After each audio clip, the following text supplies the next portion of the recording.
नमस्कार, मैं हूं दिबांजलि मोइत्रा।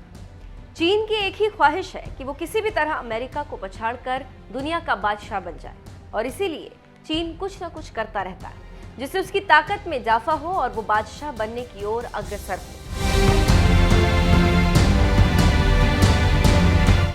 इसीलिए चीनी रणनीतिकारों ने एक योजना बनाई और उस योजना का नाम है BRI, और अगर इसे फुल फॉर्म में कहें तो बेल्ट एंड रोड। जानकारों की माने तो बेल्ट एंड रोड चीन के इतिहास की सबसे महत्वाकांक्षी योजना है। इसके तहत चीन विश्व भर में अपना दबदबा कायम कर लेगा। पश्चिमी जगत की मीडिया के अनुसार चीन इस परियोजना में खरबों रुपयों का निवेश दो वजहों से कर रहा है। एक तो विश्व भर में अपना दबदबा कायम करने के लिए और दूसरा चीन इसके सहारे अपनी धीमी पड़ती अर्थव्यवस्था में नई जान फूंकना चाहता है। वहीं उनका यह भी मानना है कि पहले से विश्व भर में हो रहे चीनी निवेश और बढ़ते प्रभुत्व को BRI के रूप में बस एक नया नाम दे दिया गया।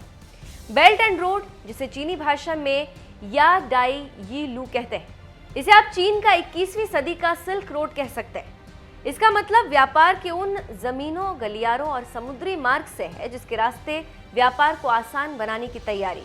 जानकारी देते चले कि दक्षिण पूर्व एशिया से लेकर पूर्वी यूरोप और अफ्रीका तक कुल 71 देश बेल्ट एंड रोड परियोजना का हिस्सा है। इसमें विश्व की आधी आबादी और 1/4 GDP शामिल। लेकिन इसके कुछ बुरे परिणाम हैं जिससे कई देश शंका जाहिर कर रहे हैं और इसका विरोध कर रहे हैं। उन्हीं विरोध करने वाले देशों में से एक देश भारत है, जिसको डर है कि इस परियोजना की आड़ में चीन भारत के लिए खतरा बन जाएगा और भारत की संप्रभुता को नुकसान पहुंचाएगा। बस उसी को लेकर भारत समेत अमेरिका ने चीन को रोकने के लिए एक रणनीति बनाई और नाम दिया international north south transport corridor, यानी कि INSTC। अब यही परियोजना काम करने लगी। इसका पहला अद्भुत अनुभव हुआ जब रूस की ट्रेन से भारत के लिए माल की पहली खेप मंगलवार को ईरान तक पहुंची। रूस ने भारत के लिए माल की एक खेप शनिवार को सेंट पीटर्सबर्ग से रवाना किया, जो कैस्पियन सागर में अस्तरखान के बंदरगाह से होते हुए ईरान में अंजली बंदरगाह पहुंचा है। जानकारों की माने तो रूस से भेजा गया ये माल भारत तक पहुंचने में 25 दिनों से भी कम वक्त लगा। पहले भारत रूस के बीच माल के पहुंचने में 40 दिनों का वक्त लगता था। International north south transport corridor की खासियत सिर्फ ये नहीं है कि इससे रूस और भारत के बीच व्यापार में वक्त बचता, बल्कि मौजूदा भू राजनीतिक चुनौतियों के बीच ये सबसे आसान विकल्प।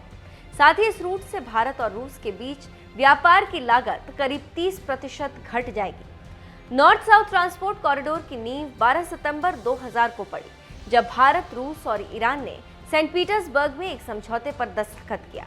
इसका मकसद सदस्य देशों के बीच परिवहन को सुगम बनाना था। ये कॉरिडोर हिंद महासागर और फारस की खाड़ी को ईरान के रास्ते कैस्पियन सागर को जोड़ता है। वहां से गलियारा आगे बढ़ते हुए सेंट पीटर्सबर्ग और रशियन फेडरेशन से गुजरते हुए यूरोप की उत्तरी हिस्से तक पहुंचता है।